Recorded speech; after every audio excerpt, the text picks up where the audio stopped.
성부와 성자와 성령의 이름으로 말씀을 드립니다. 샬롬. 네. 평안들 하셨습니까? 네. 예수님께서 주시는 평화와 은총으로 여러분이 늘 기쁘고 활력 높으시는 그런 한 주간을 보내시기를 주님의 이름으로 축원드립니다. 오늘은 어떻게 보면 기쁨이 2배인 주일이라고 이렇게 우리가 말할 수가 있겠습니다. 먼저 오늘 우리는 그리스도 왕 주일을 지킵니다. 이 땅에 오셨고 또 장차 다시 오실 우리 예수님께서는 만왕의 왕이십니다 라고 이렇게 고백하며 또 소망하며 우리가 이 미사를 드리고 또 우리가 세상에서 우리를 보호해 주시고 인도해 주시고 무한한 은총을 베풀어 주신 하나님께 감사의 예물을 바치며 하나님을 찬양하는 그런 추수 감사 주일로 이렇게 지키고 있습니다. 어떻게 보면 저희 본당은 항상 11월 셋째 주를 추수감사 주일로 지켜서 이렇게 그리스도 왕 주일과 같이 지내게 되는데요. 또 의미가 굉장히 맞는 것 같습니다. 우리의 감사의 예물을 우리가 누구에게 드리느냐. 옛날 그 조선시대에 보시면 하나의 농산물 중에서 가장 좋고 귀한 것들을 임금에게 이렇게 바치는 그런 제도가 있었지 않습니까? 그걸 진상품이라고. 오늘날에도 각 지역마다 그것을 아주 자부심 있게 왕에게 진상하였던 진상품이다라고 하는데, 어떻게 보면 오늘 우리들의 어떤 정성과 감사한 마음을 들여서 오늘 그 진상품을 이렇게 주님께 드리는 그런 시간이기도 합니다. 그래서 오늘은 주님 덕분에 삽니다 라고 하는 제목으로 여러분과 은혜를 나누고자 합니다. 오늘 말씀을 통해서 저희가 첫 번째로 기억해야 될 것은 예수님은 왕이시다 라고 하는 사실입니다. 2000년 전 이 땅에 강생하셨고 또 마지막에 다시 오실 예수님은 만왕의 왕으로서 이 땅에 다시 오실 것입니다. 우리가 십자구상을 바라볼 때마다 빌라도가 달아놓은 명패를 보게 됩니다. 그죠? 아이의 날 아이. 여러분 우리가 잘 아시는 것처럼 나자렛 예수 유대의 왕이라고 빌라도가 그렇게 서서 명명했습니다. 빌라도는 만왕의 왕이신 예수 그리스도를 제대로 알지 못했기 때문에 그저 로마의 수많은 속국 중에 하나는 마치 우리가 헤롯 왕이 보면 큰 나라의 왕처럼 보이지만 로마가 허락해줘서 조그만 그런 유대를 통치하는 그런 왕이란 말이죠. 저기 빌라도 눈에는 예수님은 한낱 아주 조그만 나라의 왕에 지나지 않다. 그래서 서슴없이 유다의 왕 이렇게 써붙여도 그 유다라는 게 그 유다의 임금이라고 자처한 것이 중요하지 않기 때문에 그렇게 나자렛 예수 유다의 왕이라고 써서 저렇게 죄명으로 걸어 두었던 것입니다. 그러나 우리와 온 세계가 아는 것처럼 예수님은 단지 유대의 왕으로서 선택된 민족을 구원하시기 위해서 저렇게 희생되신 것이 아니다는 것이죠. 온 세계 모든 민족과 모든 나라의 구원을 위해서 기꺼이 당신을 하느님께 바침으로 우리에게 구원의 길을 열어주신 예수님은 빌라도가 칭한 유대의 왕이 아닌 모든 민족, 모든 나라의 왕이시다. 그분은 2000년 전에 그렇게 왔고 또 그분이 다시 오실 때 모든 나라, 모든 민족을 구원해 주실 왕으로서 다시 오실 것이다 라고 우리는 굳게 믿고 있는 것입니다.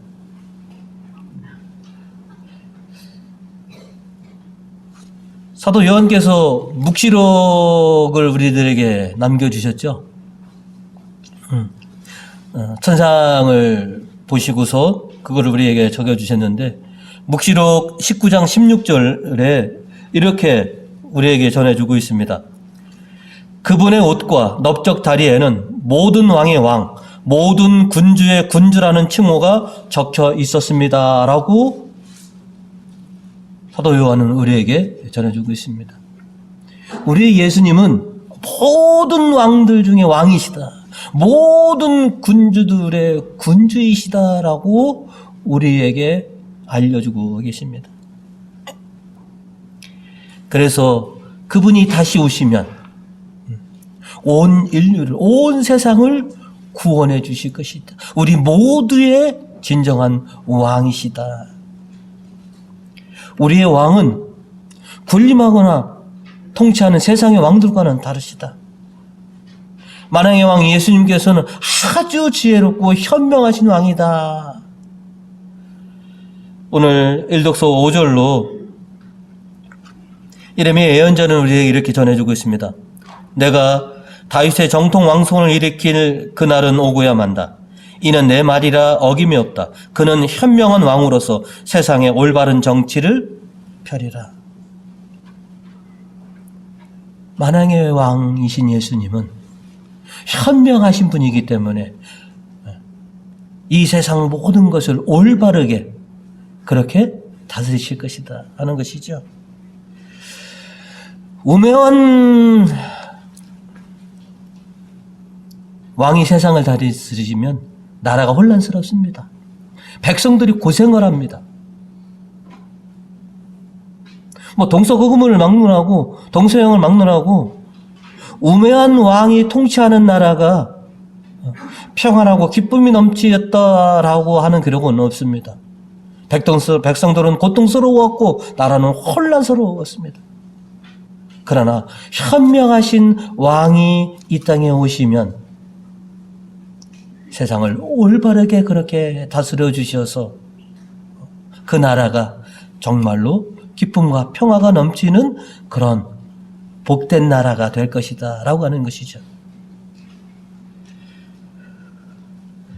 이레미야 6절로 우리에게 다시 이렇게 말씀을 전해주고 있습니다. 그를 왕으로 모시고 유다와 이스라엘은 살 길이 열려 마음 놓고 살게 되리라. 야훼 우리를 되살려 주시는 이라는 이름으로 그를 부르리라.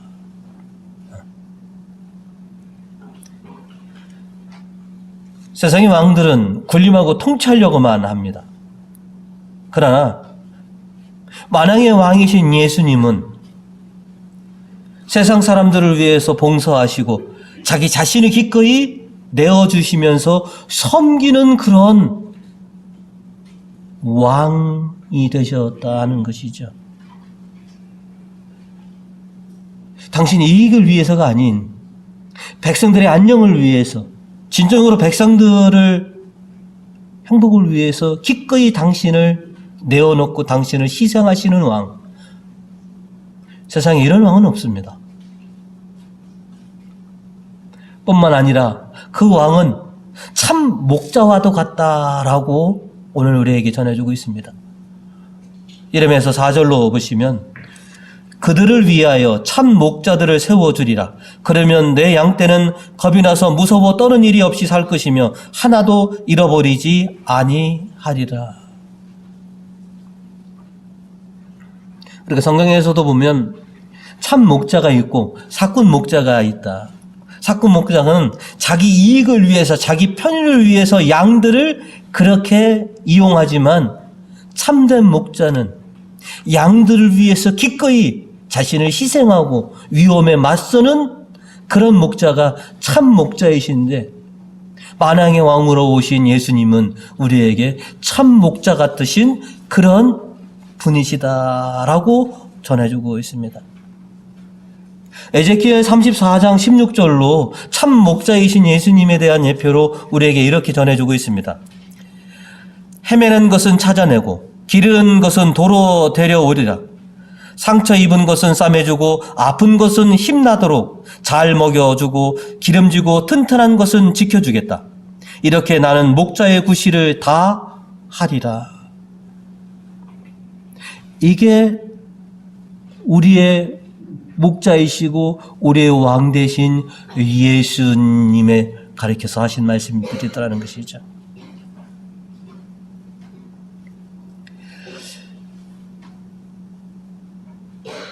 양들을 위해서 희생하시는 목자, 나약하고 우매한 우리들을 위해서 기꺼이 당신 스스로를 이렇게 내려놓으시는 그런 우리의 임금님, 오직 예수님밖에 없다라고 하는 것이죠. 그저 가까이 가기 무섭고 떨리는 분이 아니라 사랑과 은총이 풍성하셔서 그리고 우리를 불쌍히 여겨주시는 분이기 때문에 우리는 우리의 왕이신 예수님만 보면 주님, 저를 좀 불쌍히 여겨주시고 저에게 자비와 은총을 좀 허락해 주십시오라고 이렇게 간구하면 기꺼이 우리 곁에 오셔서 우리를 이렇게 안아주시고 우리의 모든 허물과 모든 나약함을 다 감싸주시는 진정한 왕이시다라고 하는 것이죠.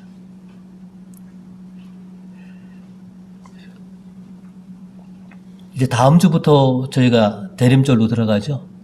여러분이 다 아시는 것처럼 대림절은 주님을 기다리시는 것이죠. 왜 우리가 주님을 기다립니까? 이런 왕이시니까. 이렇게 현명하신 왕이시고 이렇게 참 목자처럼 당신 자신을 다 내어서 우리를 구원해 주시기 위해서 오시는 그런 왕이시니까. 모든 왕들의 왕이시요 모든 군주들의 군주이시니까. 그래서 우리는 그분을 기다리는 겁니다.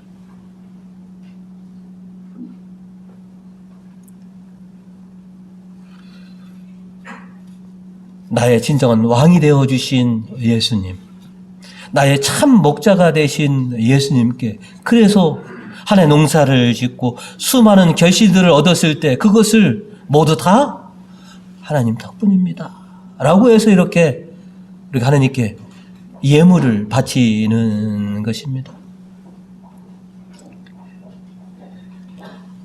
진정한 나의 목자이시요 진정한 나의 임금이신 예수님께 항상 감사하고 또 당신께 영광 돌려드리는 그런 우리 교우님 되시기를 주님의 이름으로 축원드립니다.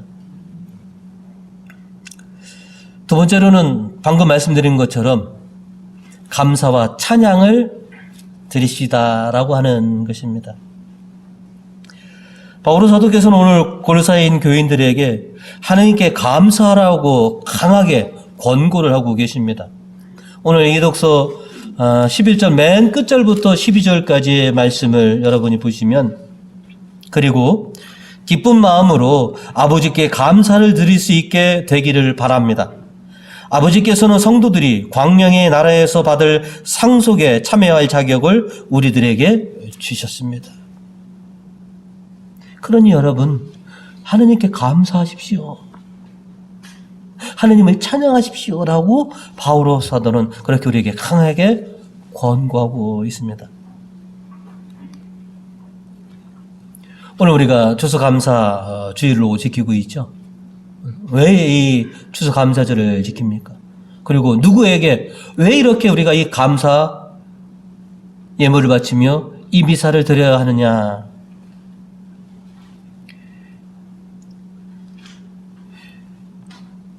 우리가 땀 흘리고 우리가 수고하고 우리가 고생해서 얻은 결실들처럼 보이지만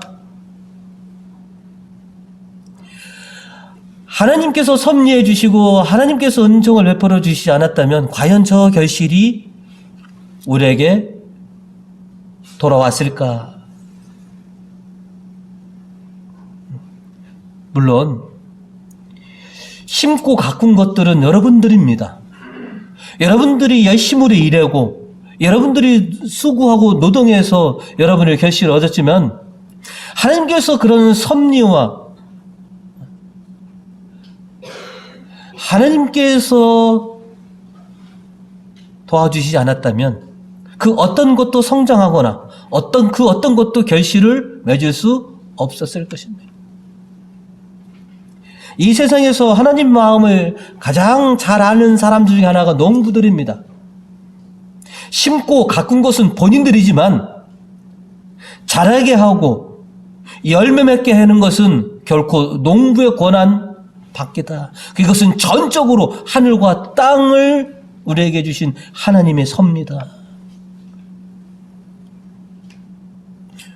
우리 교회에서 농사를 잘 지시는 분이 우리 신라 교우님인데, 풍년과 흉년은 내 농사 기술이 풍년일 때는 기가 막히게 내가 농사를 잘 지은 거고, 흉년일 때는 내가 실수해서 흉년인 겁니까? 흉년일 때나 풍년일 때나 나의 농업의 기술은 똑같았습니다. 하지만 하느님의 섭리에 따라 풍년이 들기도 하고 흉년이 들기도 했습니다. 자라고 결실을 맺게 하는 것은 전적으로 하나님의 섭리요 하나님의 은혜이시다. 그래서 자라고 결실 맺은 것들이 있을 때, 그래서 우리는 하나님께 감사합니다, 하나님을 찬양합니다라고 그렇게 영광을 돌려드리는 것입니다.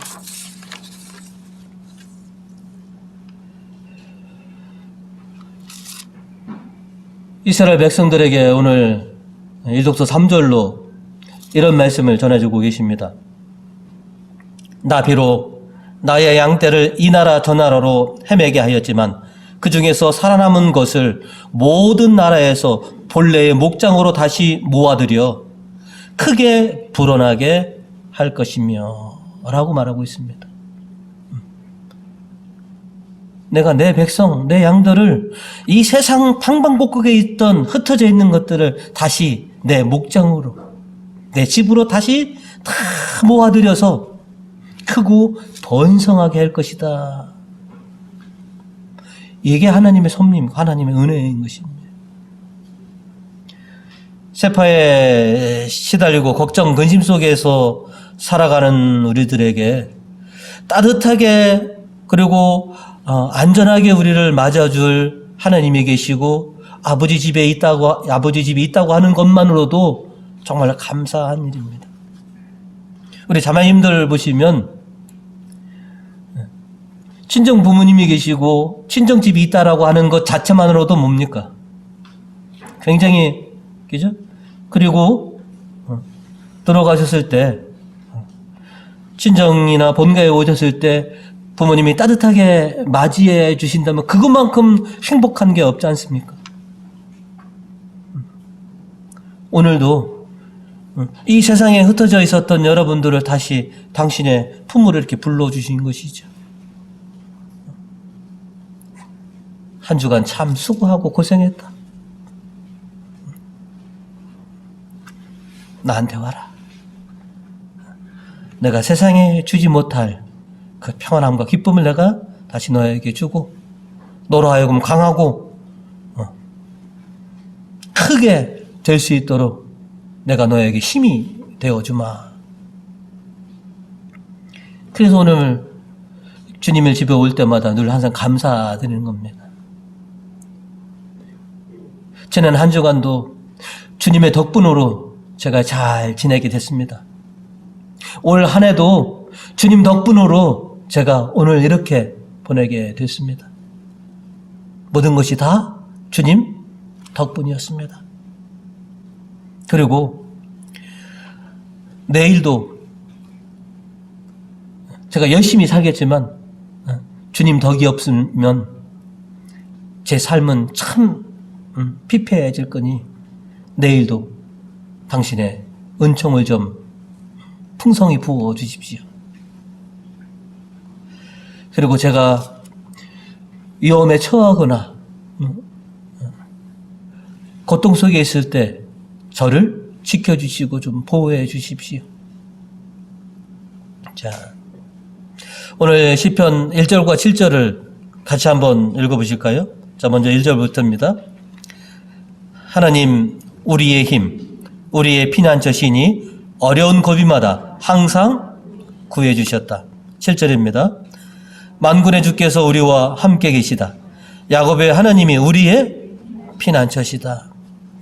얼마나 감사합니까? 기진한 여러분에게 늘 힘을 주시고 어려운 고비 때마다 지켜주시고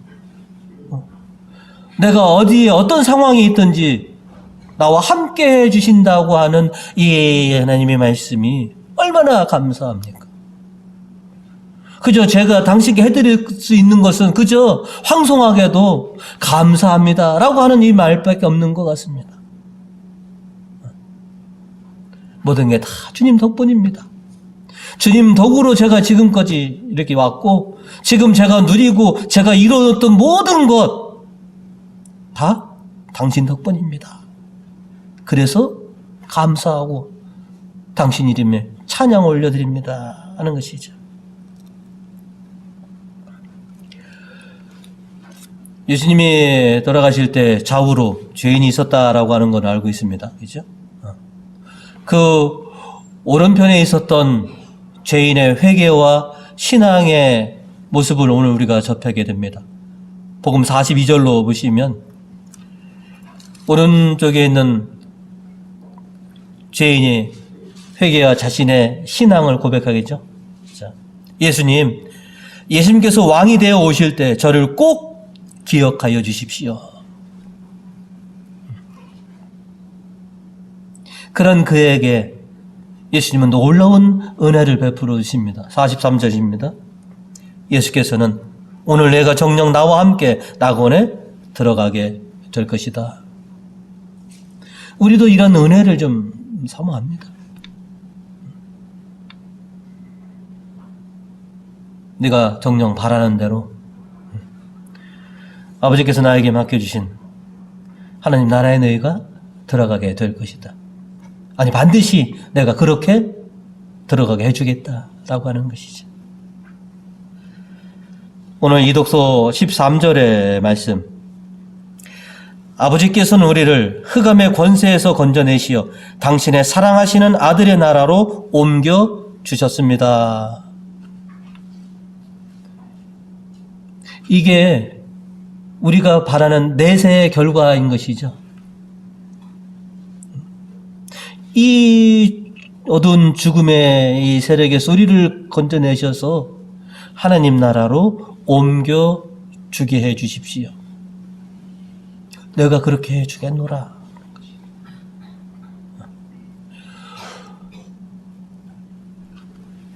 예수님 우편에 있었던 제수처럼 회개와 그 신앙을 고백하는 자에게 내가 흑암에서 건져서 아버지의 나라로 옮겨가게 해주겠다라고 하는 것이죠. 그래서 감사하는 겁니다. 내가 언제 어떻게 죽음의 세계에 들어갈지 모르지만 나를 가엾게 여기시고 나를 불쌍히 여기시고 당신을 고백한 나를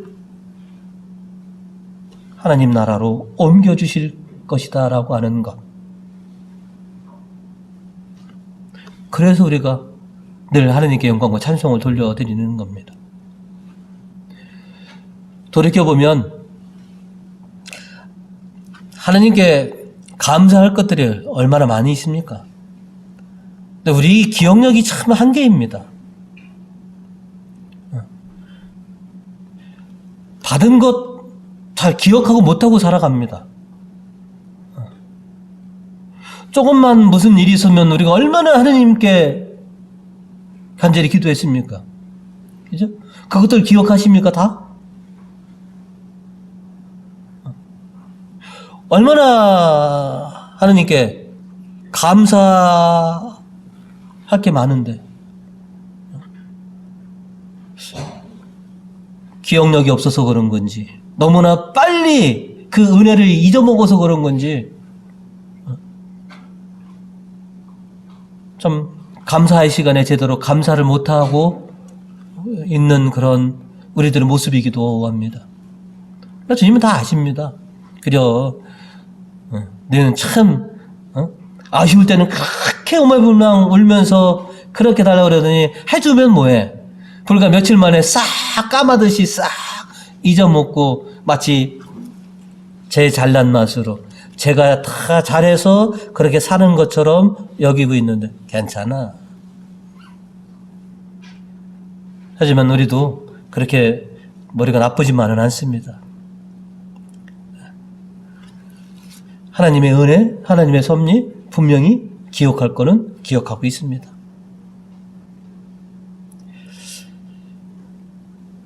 받은 은혜를 잊으면 사람이 아니라고 우리는 얘기합니다. 사람이라면 받은 은혜를 기억하고 감사할 줄 알아야지. 우리가 제일 어렸을 때부터 배운 게 뭐냐면 감사합니다. 이제 부모님들 보면 애기들한테 1,000원짜리 한 장 주면 애기들이 또 뭘 시켰습니까? 고맙습니다 해야지, 감사합니다 해야지. 주신 거에 대해서 감사할 수 있는 것, 이게 인간의 가장 기본적인 삶의 덕목 중에 하나입니다. 오늘 우리가 그것을 주님께 드리는 겁니다. 주님, 1년 동안 이 부족하고 나약한 저를 붙들어 주시고 수많은 위험 속에서 저를 지켜주시고 제가 지금 누리고 있는 것들, 비록 제가 땀 흘리고 수고했지만 그 모든 것을 잘하고 결심 맺게 해준 건 다 당신 덕이라는 것을 제가 잘 알고 있습니다. 그래서 오늘 이 추수감사절을 빌어서 당신께 정말로 감사드립니다. 그리고 또 바라옵건대 내일 또 저희에게 은혜를 좀 베풀어 주십시오. 당신 덕을 잊고 오늘도 내일도 내 평생 당신 덕으로 살아가는 그런 은총을 주십시오. 이게 오늘 주님께 우리가 드리는 감사제의 가장 큰 의미인 것입니다.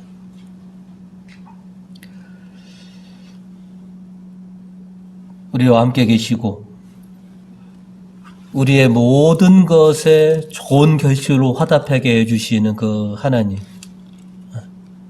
그리고 우리의 피난처가 되시고 우리의 힘이 되신 그 하나님, 그 하나님께 정말로 오늘 기억이 안 난다면 언제고 진정한 감사를 돌려드릴 수 있는 그런 우리 교우님들 되시기를 주님의 이름으로 축원드립니다.